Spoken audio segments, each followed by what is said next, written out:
Right, ladies and gentlemen, our final program for today is our panel discussion. Of course, we'd like to invite all to please be proactive and ask as many questions as you can. The topic for today is the arts and humanities, how we are preparing humans for the world of AI. So if you have anything to say, raise your hands and I'll run to you, okay?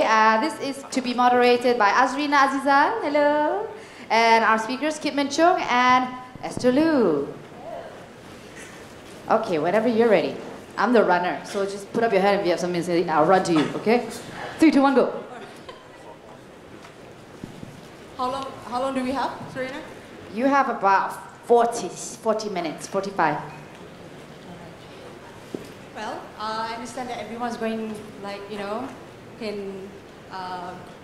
already 4, right? Or everyone's like, we want to go home already. Well, bear with us for the next 1 hour. I promise you, I kid you not. I'll make them talk. I'll make them fight. So, yeah. Okay. I don't know. The mic loves you, sir. Try again. Try again. Yeah, we're good, we're good. I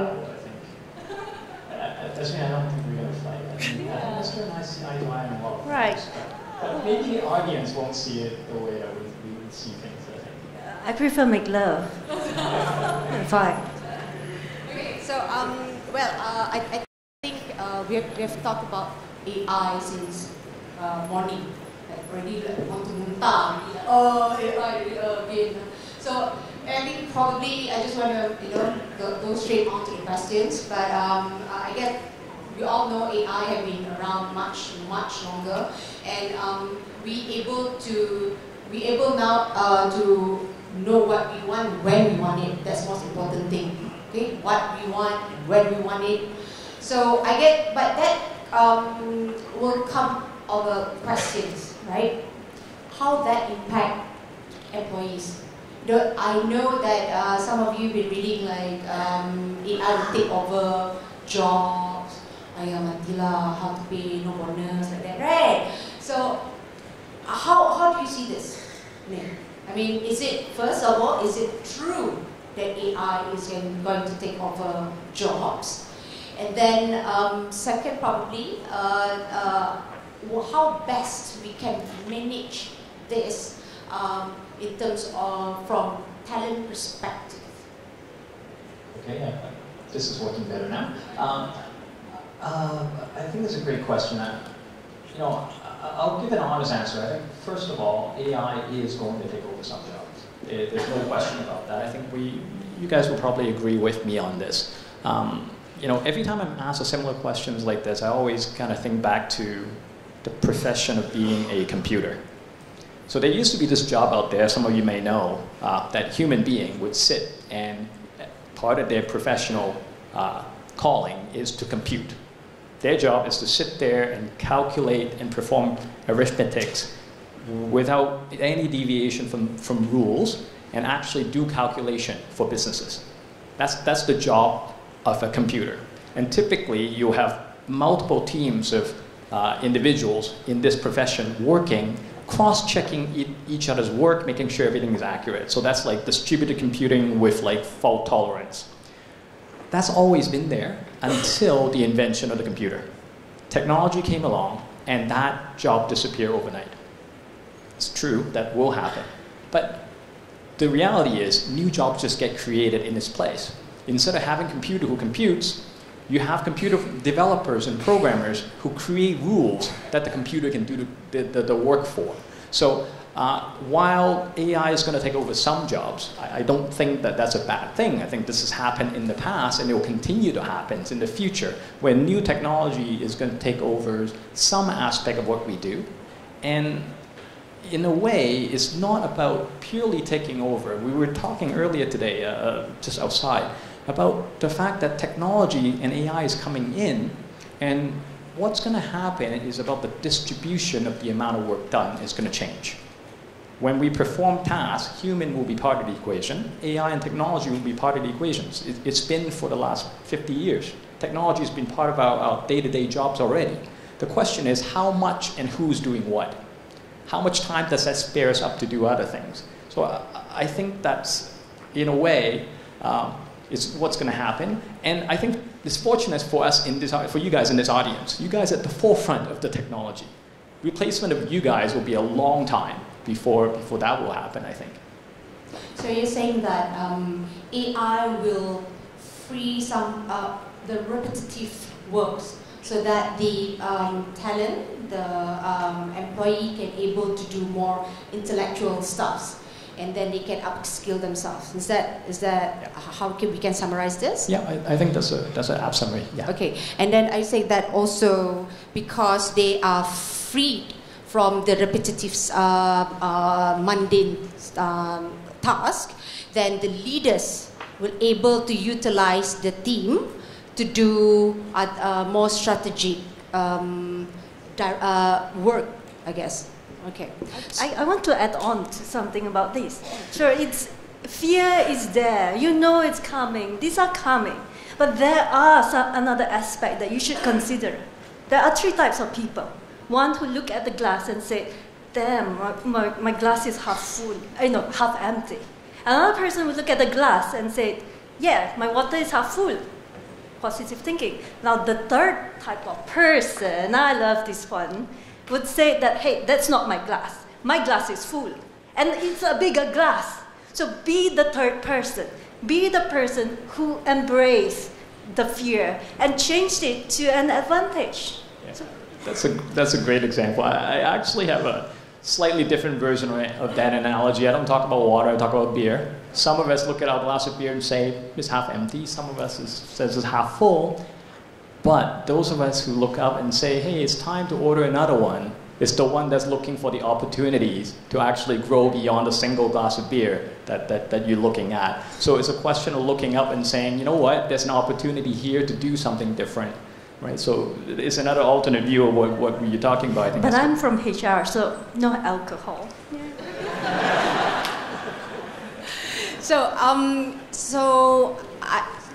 How about the narrative in saying that? How are we? Is the word used right? How to manage AI from taking our job? How's that narratives now? Saying all this, because you see, we understand that there's a lot of articles around being pushed by maybe Star Media, sorry Freddie. So maybe all those kind of articles that being pushed to us and what we read, so probably could influence in what we do. So there are some articles saying that how are we going to manage the AI not to take our job, So in a leader's point of view who wants to embrace, as I'm sure there's a lot of leaders in this room, who's looking to move forward, and the first step of thinking like, how am I going to bring this whole ship together with me in this? Right, so this is a human aspect. The AI taking over jobs, that's a fact, but it is taking away jobs, not people. People has the ability to take up different jobs. Ability to take up different tasks. High value job, you're saying? Yeah, or even lower value, but things that they are interested in. They have the potential to do things that they liked, things that maybe other people do not want. So the leaders in the company needs to think in that aspect, that these are people, and these people brings money.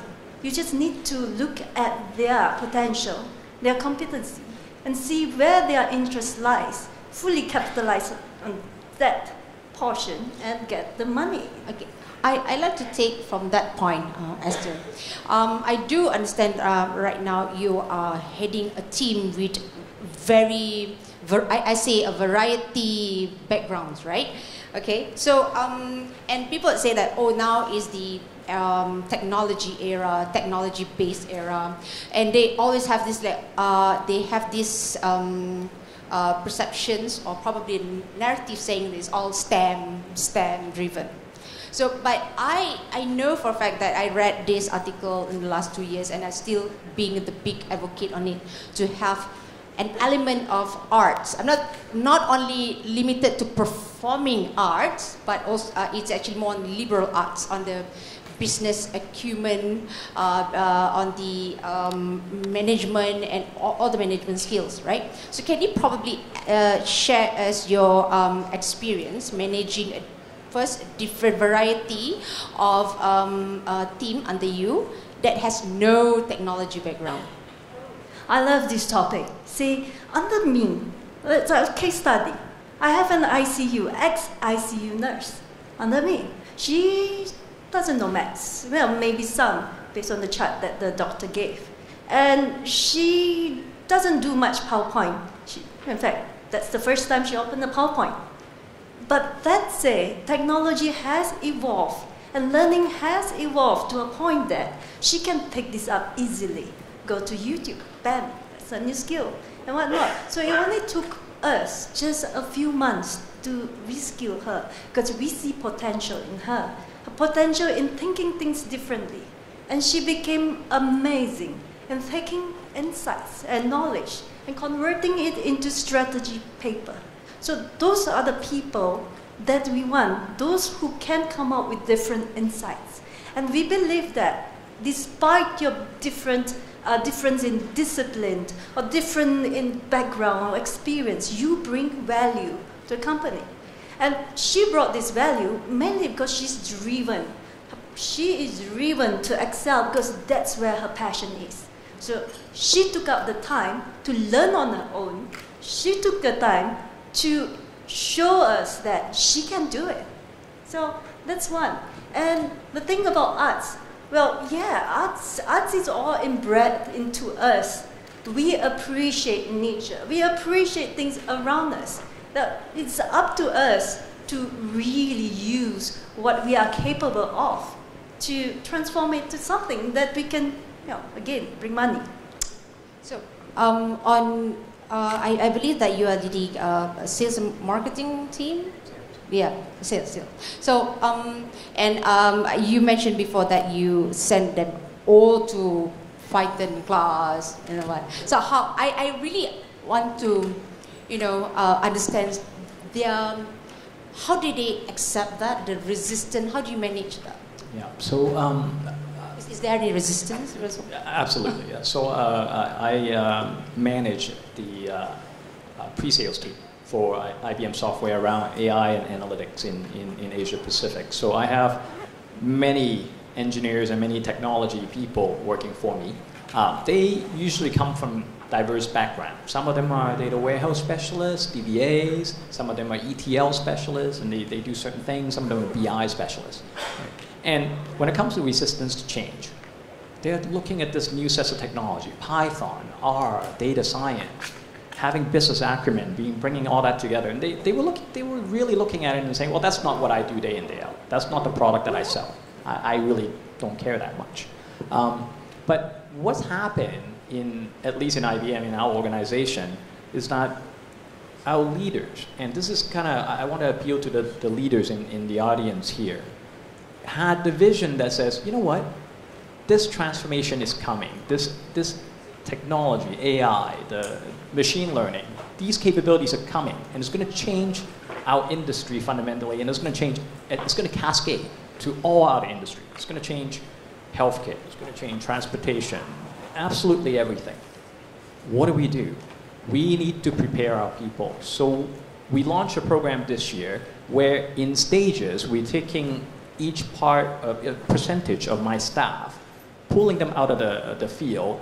We gave them almost 100 hours of free time to do learning from Coursera, from certification program from different universities. And then we took them completely out of work, gave them 2 weeks off, and actually put them in a classroom with their peers and start putting those skills that they learned into practice. Literally feeding it to them so that they are ready for the transformation. Some of them loved it. They came along. They were so excited. Other ones are coming along just, dragging their heel. We pulling them along, kicking and screaming. But part of that transformation for the success of IBM has to do with the people transforming with technology in the times. And strong leaders will see that and embrace that, and they will be successful.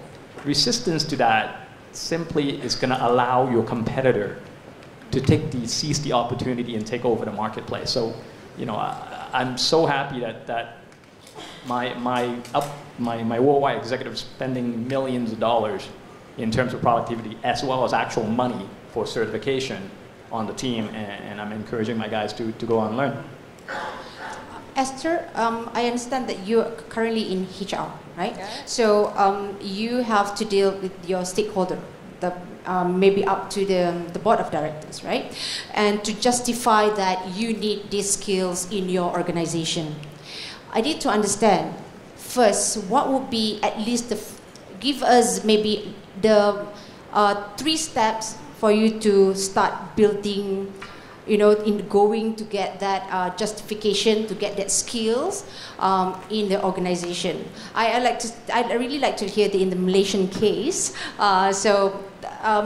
Because we still have the maybe board of directors who are still very skeptical, like money still money if tak jalan how, you know. So that kind of how are you manage this kind of stigma? Right, this is a very, very interesting and good question, yeah, Rina, because the thing is, the board of directors are still human, right? So, and most of the time, the human will ask, or anyone will ask, what is in it for me or the business? For us to invest this much on upskilling this bunch of people whose background is not on technology, wouldn't it be faster and better to hire people whose background is there? So how do you debunk those people or convince them that, you know, this is possible? So what we did literally is we create micro projects. We take people, office boy, letter pusher, ex-ICU nurse, and then we give them what I call free training. And then within a month, they're churning out Power BI. They're creating insights and strategy papers. Now, those are evidence. You bring those evidence, convert it into monetary funds. Say, hey, I invested a few hours with these people who have the passion and interest to learn, to reskill. Why can't we do it for the rest? And again, this creates a way for change, especially among those who are into technology or have been working on technology, because now they are aware that technology is not limited to those whose background is in technology, but actually it is there. Anyone can just pick up skills. So that's how we convince the management. I'll take that. The first step is to have a case for action, that what's in it for the company, what's in for the board of directors, and then second, you create micro projects to become an evidence. So and then third, you have to and you present it. We need to present it in monetary. So within 6 months, my HR department digitized 15 processes, and we created hundreds of thousands saving from our automation. Okay. So we use Microsoft Power Apps, Flow, etc. The tools are there. Okay. Right. Right. So, I am very interested on how you moved. How many team that you sent for training so far? To sales team? So far, we've gone through 2/3 of the training. When it comes to the combined technical sales force, at least in Asia Pacific region, about 200 odd people are in the overall technical community, and I think we're about 2/3 of the way through. We have another wave of training coming in November. So you know, I think the team's looking forward to. I think at the end we'll be about 80% done, to be honest, for the year. But I think that's not a bad number when it comes to that. But keying off what Esther actually mentioned, I think a lot of the other speaker has shared this process transformation where a business goal should be the beginning of a project, and then there should be measurable KPI, and then from there you want to be able to demonstrate success to the organization. We hear this from data science project. I think even the STAR presentation, we talk about the agility of demonstrating success and return on investment as quickly as possible. And I think Esther, your point is this transformation that we need to go through is the same thing. We need to demonstrate measurable success, and then we can convince the organization to continue. So. Okay, I think we have a question, right? Question from the floor. So this is from Anson. Hello, Anson. Do we have enough local talents for AI? If we do, congratulations. I don't know the answer. Otherwise, do you think our current education system is able to cope with the needs to educate these people, especially in AI, which might soon take over repetitive jobs? Either one? Start first? Ladies first. Okay, wow, difficult one It's a for tough me. question, so I thought she can take it first. Cheater. Such a gentleman. But I love that question. Absolutely. AI is there in the market, and we have tools to make it even easier. Microsoft Azure, the machine learning lab, Google, etc. So the thing is our education ready to guide the children to adopt AI? Well, my time, maybe not, right? Because we are being taught. The way the education works is that you absorb singular from the teacher. But the STEM environment is different. STEM environment foster talk about collaboration, talk about creativity. So that's why there is a movement. We call it the IB school movement, to incorporate design thinking within the students, to get young kids to start coding. So are you saying that the talent is there, it's just that the talents need to be able to identify the tools that actually will guide them? So what I'm saying is, education itself is not enough for our children. We need to expose them to things beyond the education. Expose them so that they can do more. Like what I did to my 7-year-old son. I'm a horrible mother, by the way. So I believe in digital nanny. I believe in Nintendo. I believe in games. So I gave him a Nintendo. Why? Just because I don't want to be a full-time mother. Okay. So right. You tailor-made the interest and the content that you want to for them to acquire, right? But within 2 days... See, I protect you. Thank you. But within 2 days, I found out that my son is ranked 2nd in the world for Tetris 99. So that's something... Well, there you go. Device is not always bad. Yeah, that's right. And Mama needs some time. A 5-year-old is always complaining, why she got iPad when she's eating? What? I don't have. Maybe I should just not fight, Because in school they have robotics as well, and I learned that my 5-year-old is kind of inclined to that. So, as a parent, if you're a parent, let them have the iPad for 5 minutes. Let me interrupt you for a minute. I see some people leaving. Bad people. If you're not leaving yet, and you should not, please remember that tomorrow you need to bring this tag with you. If not, there will be a 35 ringgit penalty. Unless you're really rich and you want to pay me, please do. Forget to bring it. And sorry, I'm also interrupting because there's a lot of questions from the floor, but you all don't want to raise your hands, huh? I asked for you, is it? Okay, I asked. The issue of data privacy, when it comes to AI, how would you rate that, Security, our information, now the AI is, it's muddled, it's a gray line, so are we at risk? Yeah, it's an really interesting question because I think ethical AI is really going to be something that we will talk about a lot in the very near future. There's multiple layers with that. It starts with data privacy, right? We must, as technologists, as practitioners, be very mindful of that. I have seen large organizations put program in place to protect data privacy of their customers, right? Just to make sure. And if you're working in the data science field and you are accessing data, I strongly encourage you to actually take a leadership role in bringing in the correct practice. We've worked with MasterCard, for example, in Europe to create a data trust where everything inside this particular data lake are masked and anonymized, right? The idea is to let's make sure that we protect the people, that the data privacy, but also protect the data scientist, the practitioner, Because most of us actually don't want the responsibility of safeguarding the data privacy for individuals. We, in fact, don't need it. Data scientists can make decisions based on just volumes of data. You know, we talk about personalization, the customer base of one.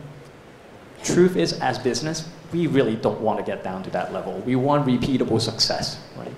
We tell the individuals that we like to make sure that we know them best, but the reality is that we know them as a group, and I think we'll continue to do that. I think having the right policy in place is critical, but beyond that, you got to start thinking about transparency in terms of how a decision is actually made, what data drove a particular decisions. I think this is the importance of having the sandboxing phase before rolling out the whole initiatives outside. That I think I've seen several companies they miss out the sandboxing phase, and hit on to the whole end to end, which is highly. Are you saying that highly is not really gonna end well if you don't have a curated sandbox? So I think if we split the development to the productionization of AI and machine learning into two stages, I think it's very important to protect the people's privacy when you're doing the development side, when we're building models. The reality is the model is being applied to real people, because you can't make a AI or machine learning based marketing offer without actually applying the model that you built back to the actual original individuals. So the question is really creating the right policy to separate those two, to protect the practitioner as well as the customers. So. Assuming the practitioners are ethical, right? A lot of questions from the ground, but no one wants to raise their hands. So, thank you, Shahir, and also Hasfarin, a similar question, so I'll ask in one. I would like to seek all panels' view. Should artificial intelligence be regulated either globally or locally here in Malaysia?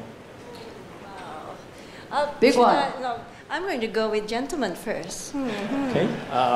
Yeah, so in short, yes. I think that it should be looked at with the right regulatory eyes from my perspective.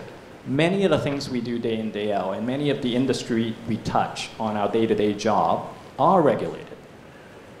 We regulate how a doctor makes decision, we regulate how a lawyer makes decision, we regulate almost a researcher, their protocol, how are they allowed to bring drugs into the marketplace.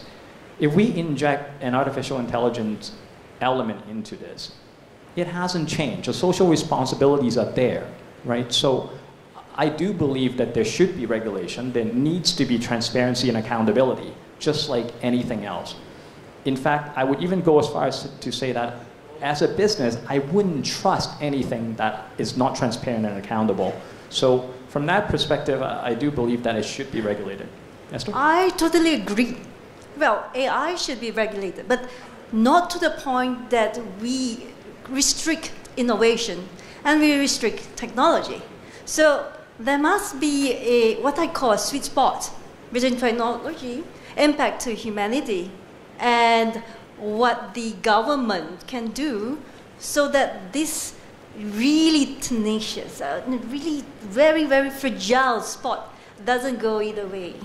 We need to be also very careful, because coming from the innovation point of view, then if there's a lot of policy, subconsciously we'll have fear, because people do not want to make mistakes, right? People do not want to go through that border, that line, and with that, then innovation's not happening, because people will be like, let's go the easy way out because we have 1,001 other things to do. I'm actually interested in what the audience think. If you don't mind, a raise of hand, we think that it should be regulated. Show of hands. Who thinks it should be regulated? Okay. Oh, that's about 40% of the room only? 40, 50%, 40%? About 40? Okay. And those of you who don't No. think, who says no? don't think it should be regulated.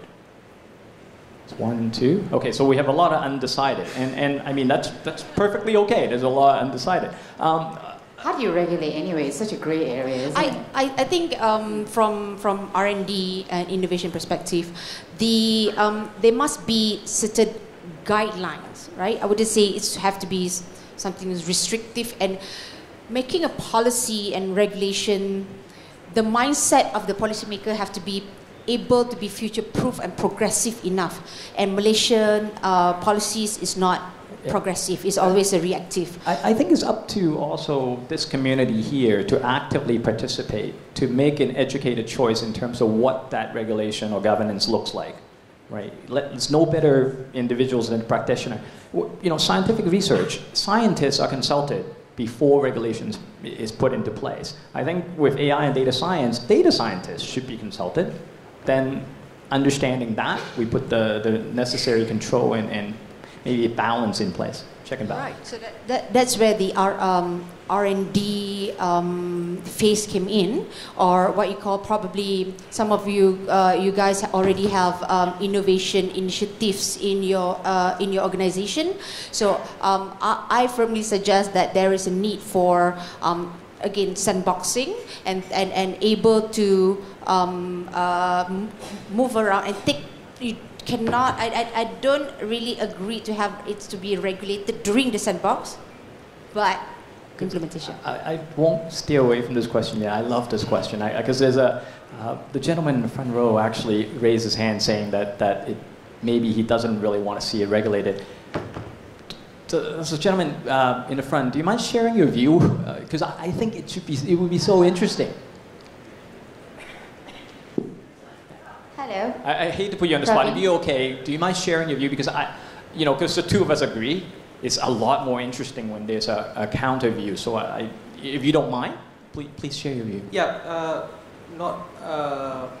it's more, and I think this debate is more of a bit of a future horizon discussion rather than now, because we have a lot more a journey of maturity that we need to get to before starting to discuss that. So to me, it's more of it's not a priority currently, but definitely a discussion that we need to have in the future. So really thinking along that line. Okay. So more of is a priority. Let's not kill innovation. Let's continue down the path, and then okay. I think there's one gentleman, sir. You're saying no, right? Can you help? Because I think this is great. It's great to hear. Thank you for taking me to gym Team. today. This is team. It's a great idea. Hi, Mr. Vivek. Yeah, I think, I come from a country, India, which is already very regulated. Listen, we have a lot of data scientists there. I think you should let the imagination and creativity, as you said, the innovation needs to flow. And by having a regulation, you'll just kill it. Team Azrina. Okay. Hashtag. Okay, I'm going to add on that. Yes, innovation. Again, this is a gray area. It's up to us to define what kind of regulation. We all know that AI is going to displace jobs. What if the regulation here is to protect those that has been displaced? What if the regulation is to the businesses who incorporate AI and displace thousands of jobs? They get a little bit of tax. And those tax fund our, public funds. Who knows? Those may be something to chew upon. Displacement equals balance.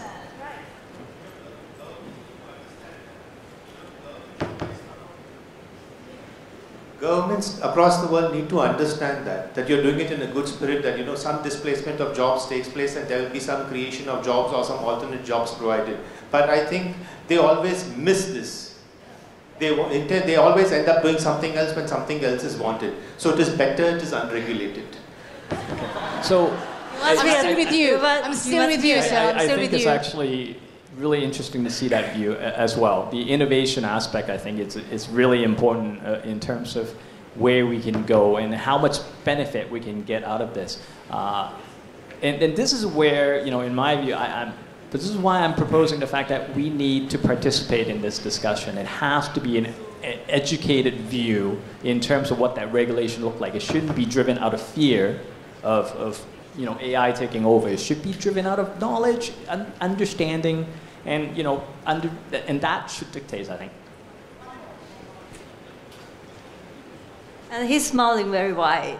I like just to posit a futurology statement. why not we think about AI self-regulating itself in the near future? Think about the 3 laws of robotics, Isaac Asimov. Oh, and stuff. yes. So think about that for a moment. No, I think really great answer to that question. I happen to be an Asimov fan, so I know where you're coming from. So self-regulating is definitely an interesting one, and I mean we already kind of maybe not for regulating, but we're already starting down the path of adversarial AI, where 2 AIs are taking counterpoint on purpose in order to generate a better outcome. So like.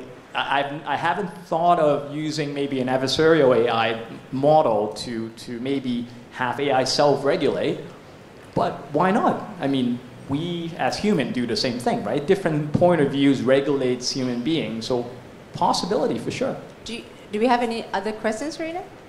Right. I have something a little bit different about that. AI regulating each other. But there is something missing in AI, and that is the human aspect. Yeah. They do not have personality. They do not have the heart. We do. So, yeah, they can regulate each other, but ultimately it has to be a human who looks at the regulation and says, this makes sense. No, no, no. This will kill us. You don't want Terminator, right? Basically, you need the human to kind of control because they cannot control each other. That is true. This question, oh wow, thank you Ahmad Murad. I don't even know how to word this. AI success, yay! AI mishap, how?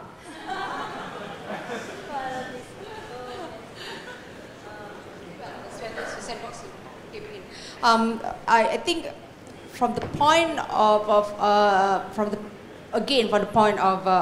innovations, if we want to fall fast, then we know how to, go back up and then look into what are the areas that we need to improve with that. So I think that just like how do you manage a data center, you need to have discovery management on how we're going to do this. So hence, I'm actually a very big advocate on sandboxing. Some of us call it, living lab, and look into what are the potentials and what are the impact that the AI can do in that particular managed situations and environment. So yeah, that's just from my point of view. Oh, I love the question. It's simple, very impactful. AI success, yay, absolutely. You take credit, obviously. AI failure, that's okay. That's the programmer fault. So failure is not an issue. You just contained the failure, then you take credit from whatever it learns and just build on it. I think also maybe the question will try to think about potentially, when everything falls, and then the board of directors and management will come into you is like, this is going to be your fault. And it's okay. It's R&D. So that educating the top management is something that probably you guys can share, because at the end of the day, yes, some of this good things that some of us are here in the room is leaders, but how about C-1 here, maybe, that we want to make sure that everyone on top here are together. So this actually reminds me of a story, and a question for the audience. Do you know who invented the electric light bulb? Thomas Edison. Who's Thomas Edison? Wait a minute, Leisman. Oh, no? Okay, Thomas Edison? No? I don't think so. Thomas Edison was the sales guy. So, absolutely, Thomas Edison was the sales guy. The electric light bulb was actually invented, depending on the account, by I think Sir Joseph Swan. I think Swan Electric Company. Swan Edison actually formed a company together because they were in a lawsuit and the whole bit. I'm bringing this up because Thomas Edison actually has some pretty famous quote attributed to him. One of the things that is probably one of his greatest success is when he set up his research lab in Menlo Park in New Jersey, right? Where he created an environment of innovation. Is a COE, You had the state-of-the-art machinery, it has the best machinists, technicians, it has the best scientists doing the research. And what he said about the electric light bulb was that when asked about how he came about doing it, he referred to the fact that I didn't fail to build, I didn't fail 10,000 times in creating an electric light bulb. I only found 10,000 ways where this isn't going to work. I mean, I explained, and there's one that actually worked. He actually tried 10,000 different prototypes before that light bulb became part of that solution. Now, if I ask you today, if he says given up after 9,999 of those prototypes, where are we going to be today, right? So, it's the same thing here. We are doing new technology, we're applying it to new areas. There will be failure. But I think, to be honest, we are in a much better place today in terms of actually creating the right processes around it, in terms of guaranteeing success. And many of the speakers on this stage actually today share an approach to that innovation. Ticking off small pieces, looking at data that start to innovate using measurable outcome, repeat on that, grow on that. As your knowledge grow about your data and business, you can then take bigger leap. I think many of the speakers on this stage actually talked about that today. Speaking of, next question, Ashley said, how would a telco company use the subscribers' data, for example, location, base station, time spent on each connecting base station, etc., for predictive analysis? Would you know that question? Whoa, okay, this again, it falls back to the business question. What do you want to know? Right. So once you have the question, straight up when you say telco data, people using phone, where are they? Well, first thing I would like to know is what kind of phone are they using right now?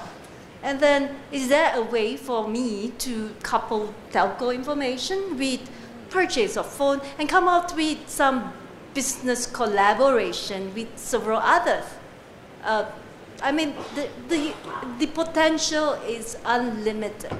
It's up to you to craft the question and using those information to come up with the answers. Okay, I like that part when you mentioned depending on how you're going to craft it, right? Okay, that's the word craft there. So when we do craft AI, there is a need for critical thinking, right? How are you going to design your use case or what exactly you want to find, right? So go through the whole process. So people are starting to realize the importance of critical thinking and design thinking before actually embarking into the new technology and reason of what are the technology that matters to the company, right? So that itself already an element of art in STEM, which is become STEAM, right? So my questions probably to you would be, how are you going to what is your plan actually having all this critical thinking embedded in your team's daily routine? Is there any specific SOP that you mentioned, like before you do this, you have to do design thinking? So how you embed that sort of thinking culture? So first, I think I'll say this. You want to think about telco use cases? I've got like at least a dozen in my head right now, so we can easily go back and talk about how location-based data, how that can be used. I've got some really interesting one that other people has come up with that I can share. But in terms of design thinking and critical thinking, that kind of approach, certainly design thinking as a practice is really kind of what a lot of people in our industries are really looking at it, which really entails taking a look at the overall business problem, identifying pain point, then really examining the user journey and figuring out where the pain points are. But these pain points are effectively opportunities, right? And you leverage those opportunities and using technology to enhance those user journey, I think, is a big part. So start thinking about, well, I guess one way to look at it is really to take a look at the world through the user's eyes, right? Walk a mile in their shoes, figure out, that's where you start, right? You want to engagement more. So as a leader, how do you actually do this in from a 3 feet kind of view? Are you saying that these are the new SOP, you need to think? Or how are you going to, how you actually embed this? We would want is to hamper creativity. The last thing we would want is to come up with an SOP and say, hey, you want to be creative, you need to follow line A, B, C. So no, what we need to do to foster design thinking and creativity is to get them to communicate with each other. Like what he say. This is look at what another person is experiencing. See a problem that they have. And you can communicate with that person and ideate on the solution. So, you know, interesting in terms of creativity, because last year I actually conducted a workshop. Again, this links back to telco, so maybe that's interesting for some. I had an opportunity to work in a small setting around, well, okay, not that small, we had about 90 people in the workshop. So, and I divided them into tables with different industries. And I asked them to look at the data available to them and how you can use that data and analytics and machine learning to improve the life of an ordinary citizen. Now, it was a competition, the whole table, different banking customers, everybody came up with new ideas. And it's, again, based on a design thinking process. We guide them through a process of what can we do. One of the best ideas and the winning idea that came up was a telco company. They proposed to actually use the telco network, location-based data, predictive analytics, to actually start helping with missing persons, specifically elderly parents and grandparents who may be suffering from Alzheimer's and other kind of dementia, often gets lost. So the idea that they had was use predictive analytics based on how fast they can move, start predicting their path, right? And then broadcast out messages to the telco network for people in those areas for, you know, have you seen this individual? Then as data rolls in, again, refresh and re-predict where the person might have gone. Then use the next group of users using time series and different kind of analysis to try to find this individual. The key difference here that they came up with was, I don't want to broadcast out to everybody in the country or in the city, because that's just generate noise. I want to broadcast out to very specific individuals. So you want to talk about how location-based information can be used in different ways. There's 1,000,001 ways that we can do different things with, but one of the most creative one I ever heard was from this workshop. I love it. Yeah, let's come up with a plan. Okay. So I believe that, well, the initial topic, it's been great, and I guess that the summary that we can take away from this is, I like the way when you quoted it. It's taking away jobs, but it doesn't take away the people, and the people shall be upskilled, and then being freed from the repetitive work and to do more high value work and strategic, and doing more design thinking as a culture in the organizations. But there is a disclaimer. Only if that person agrees to change. Okay, That's right. yeah. So we agree that change management, organization change management is vital in all these transformations, right? Okay. All right. Is there any other question, Serena? Serena, ready with Mike. No. Anybody want to say anything? No? All right. Do you know this is interesting? If we have a pile of gifts here, and we said that if you... Someone just asked me for money. There you go. There you go. I give you 5 ringgit, you ask question?